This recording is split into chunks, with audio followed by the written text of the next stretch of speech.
press conference to preview our game against Liverpool this weekend, and we'll start off with Alan from Sky. Right, Sean, good afternoon. I know first games back after international matches can always be a little tricky. Does it help that it's a Merseyside derby, given the intensity of these sort of matches, do you feel? Well, we'll see. You want everyone to hit the ground running when they've been on the international breaks. Some have been active, of course, others have had not so active as in the game sense. But we've done some work with them players who haven't been playing. So, yeah, want it to come together, of course, and deliver a performance. Is it possibly, you probably get asked this question a lot, is it a good time to face Liverpool after an international break? Yeah, I've been asked that many times. Yeah. 12-30 games, so they've had a lot of players away who've travelled. Yeah, well, their record's very strong. They're a very good outfit. We know that. Our record needs changing there. We know that. It's been a long time with not many wins, but it's a tough place to go. Like I said, so I don't think we'll be listening to the kind of the noise around it. We're trying not to anyway, but there is a lot of noise, rightly so. Big game, but it's more about our focus to get through that and concentrate on our performances, because I think generally they've been strong, but we are taking on a top side. You've experienced one so far. That was at Anfield. How much are you looking forward to this one? Yeah, I must say, from afar, the stories, but it's not the same as when you're in it. The focus stays the same, when the whistle blows, you're focusing on the teams, but the build-up, the feel around it, there's no two ways about a proper derby. I've played in a few and I've been around a few, but it's certainly the biggest one I know and I've been involved in. I've only had one experience, but I'll certainly be looking forward to the next one. I know you quoted as saying it's a game for the people, the fans.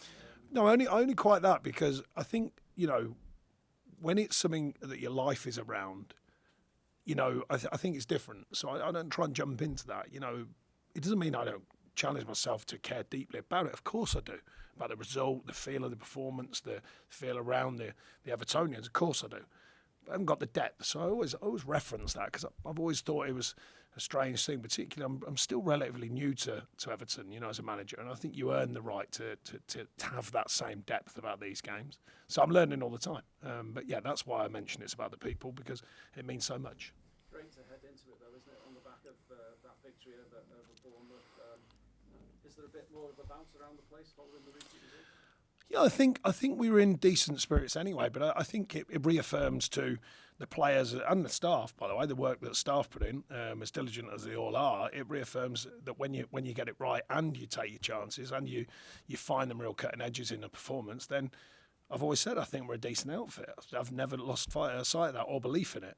Even last season there was a lot of noise around it, but I never lost sight of that. I still think with all the challenges, all the recruitment challenges, we've still got a very, very strong group of players, and it's about performing and delivering, but of course inevitably winning. So I was pleased that all came together to get not just a performance, but a very, very good win on top of a very good performance. Does the approach change in these games, given the frenetic nature of the fast start that you probably need in a Merseyside derby?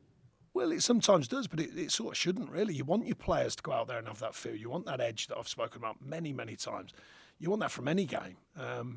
But, it always adds that extra little bit when it is a game like this. Or it always seems to. Not literally always, but it always seems to. And it feels like there's that energy from the off. You can't have a chat with you without talking about Dominic Calvert-Lewin, supposedly. True, well, yeah. But I know he didn't score against Bournemouth, but he had a very good game. And we know we can't have a total reliance on one player, but he does seem crucial to the way Everton play. Do you see it that way as well? I don't know about crucial, but we know he's an effective player. We know he's getting back to full fitness and sharpness. I think that's very obvious by the way he's playing. His stats support that as well, his physical stats. And really, I think it's just keeping out on the pitch as many times as possible until he's totally free-flowing, because I think he's a very, very good player. I'm absolutely sure of that. Idrissa Gana Gueye, is he fit and available? Yeah, he had a knock, unfortunately, that needed settling down. Virtually everyone, apart from the longer term, Dele Alli and Andre. Seamus is on the grass for the first time with us, but he's had 1 day, so he needs time, obviously, after a long period out with us. So, yeah, a lot of the players have come back fit and well, which we're pleased about on the international side of things.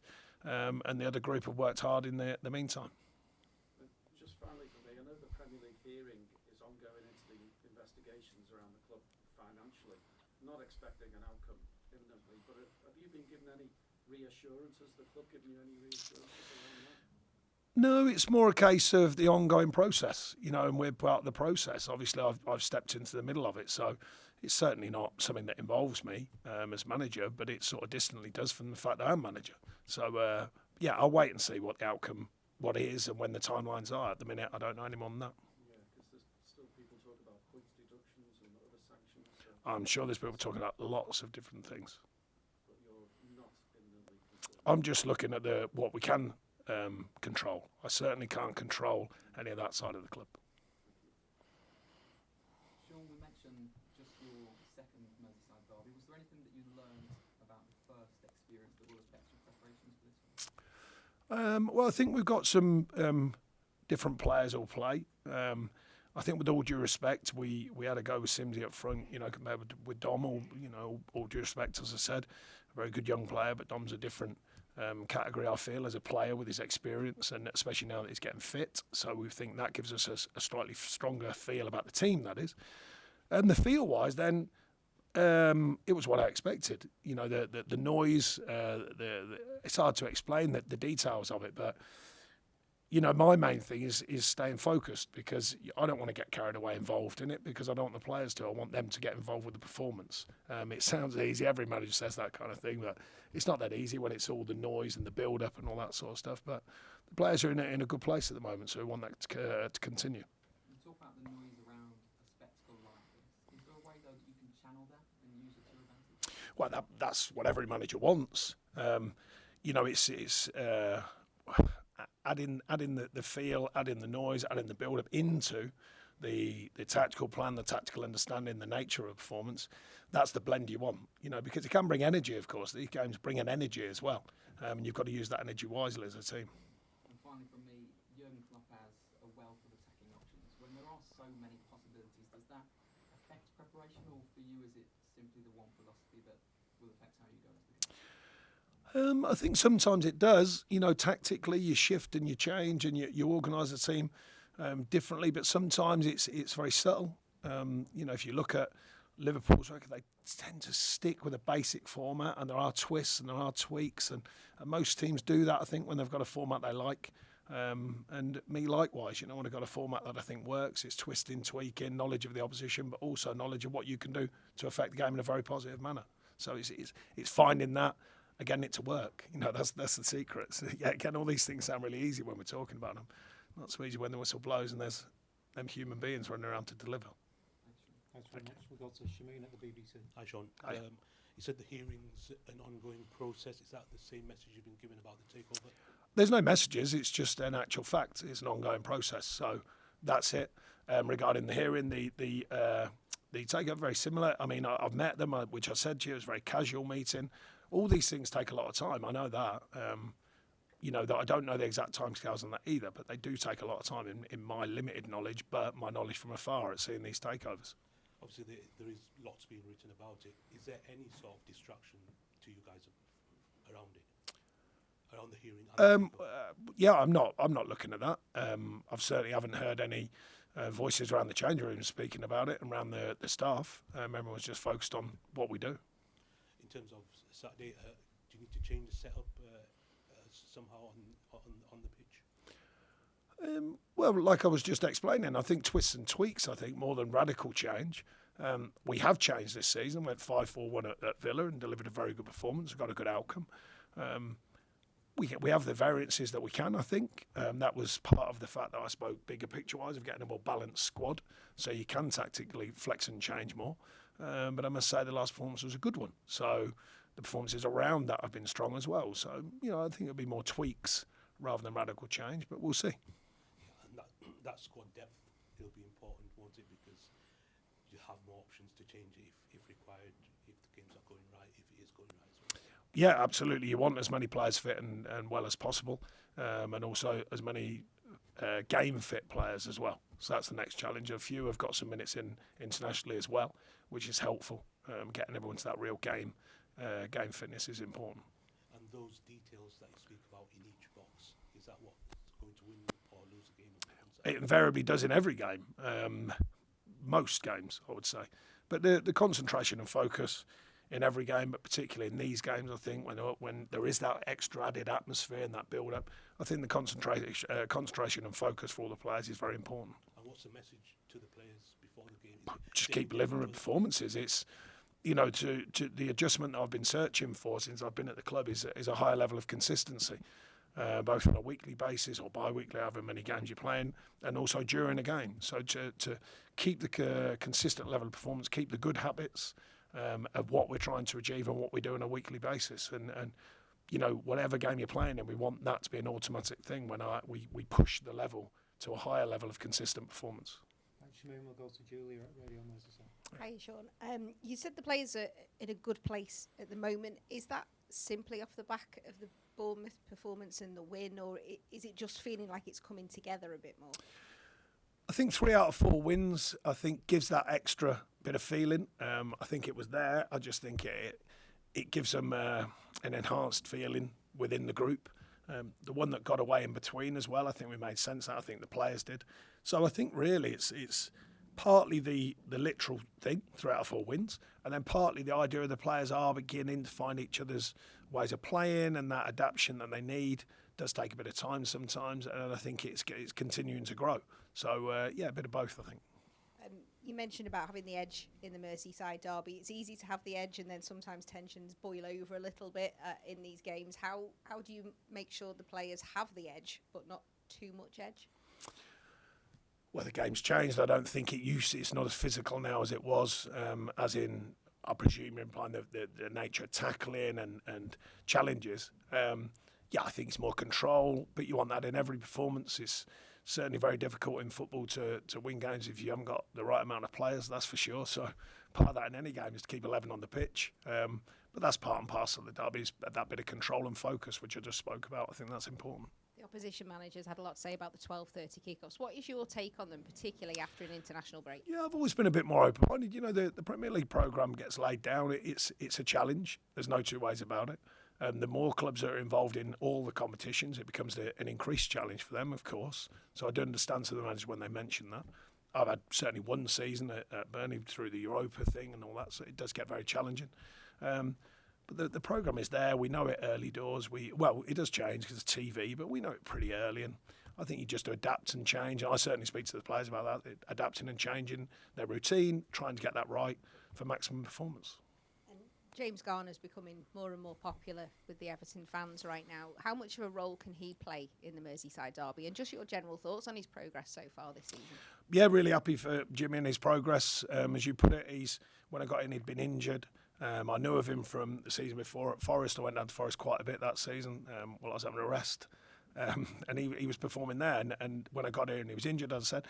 To get back to true fitness, deliver, his adaptability for a young player is very, very pleasing. But I've always seen him mainly in a central role. I still do. But I do like the flexibility of him. You know, he's a player that can use that wisely, and he does. And he's been very open to use it for us, and he's worked very hard in other positions. And he's growing into what he is, and that's a very good footballer in my opinion. We'll go to Carl at the Press Association. Hi, Sean. I presume by now you've got a very good method of shutting out the outside noise that's been going on at the club. Yeah, I just don't read it or listen to it. That's the easiest thing. Absolutely. But do you have a mechanism so you can work out what you don't need to hear and what you do need to hear? No, it's very difficult because the amount of attention every game gets now, Premier League games or Premier League teams get. This only enhances, with derbies. It's very difficult you can't stop all the messages outside of what we give them, of course. The media, social media. So the players have to learn to adapt to it. Goods, bads and indifference. The players have to learn that's part of their careers. It's part of who they are. Managers as well, by the way, of course, staff as well. Everyone connected with it. So I don't think there's a perfect way of dealing with it. You just manage it the best you can. In terms of the off-field stuff, which obviously creates the most noise, that has created the most noise, obviously there's a lot of stuff that goes, there's a lot of reports, a lot of stuff swirling around, which some's true, maybe not true, and you put that to one side, but what I'm trying to say is, are there things that you think, I need to know more about that, I need to go and ask somebody about that, or... can't really think of an example. Most of it's out there. Most of the players, if they had a problem with it, would come and see me But you or personally, question me. No, I don't know. I know what I need to know, and that's enough for me. I don't need to, add in another level of someone's opinion, an opinion on this, an opinion on that, an opinion. I know what I know from inside, so it's often irrelevant what someone else is saying from the outside because I actually know what's going on. Okay, any further questions in the open section? Could I just ask you one, not really connected with the game at all, but we just spoke to Jack Dowling, the first team physical performance coach, who's going to run 26 marathons in 26 He years. is, mad as that is, but for an incredible cause, yeah. Yeah, for an incredible cause. He says you're not giving him any time off. It's just business as normal. You got to work hard, and you work hard. What is it? Go hard or go home. You know what I mean? They're the rules. No, he's been pretty quiet about it actually, for considering what an amazing challenge it is. But we are going to be speaking to the players and try to see if we can put our hand in our pockets and make sure that he's looked after. And his brothers are red. Okay. We'll let him deal with that. No, it's amazing what he's doing. It's amazing what he's doing. Yeah. Thanks, Sean. Thank you. Thanks for mentioning it. Thank you. Over to George. Hi, Sean. Hi. Just want to say I spoke to Tony Bailey last night, and he gave it your stamp of approval. Tony. Tony Bailey. Oh, sorry, I didn't hear the second. Just Yeah, giving you great stamp of fella. approval. Just want to say about when you went with Burnley to Anfield and you broke the really long home unbeaten record. You had a little bit of a to and fro with Jurgen Klopp in the tunnel and some words on the touchline. Are you expecting a heated affair again this weekend? No, I don't think. I think I spoke clearly then that every manager should be passionate about what they do. You have to control it, ever more so. There's more demand on managers to control it, I think. But I think it's nothing other for me. That was that sort of stuff was commonplace when I was playing, when I was early in my managing career. It just gets blown up now. It was a commonplace thing. Straight after the game, full of respect, go fantastic, well done. That's the reality as I see it. There's not a manager I can think that I've properly fell out with, as in hold a grudge. Never. And I've dealt, I've played against many. And I met them afterwards and chat with them, and you crack on. So I've never had a problem with Jurgen Klopp or any other manager.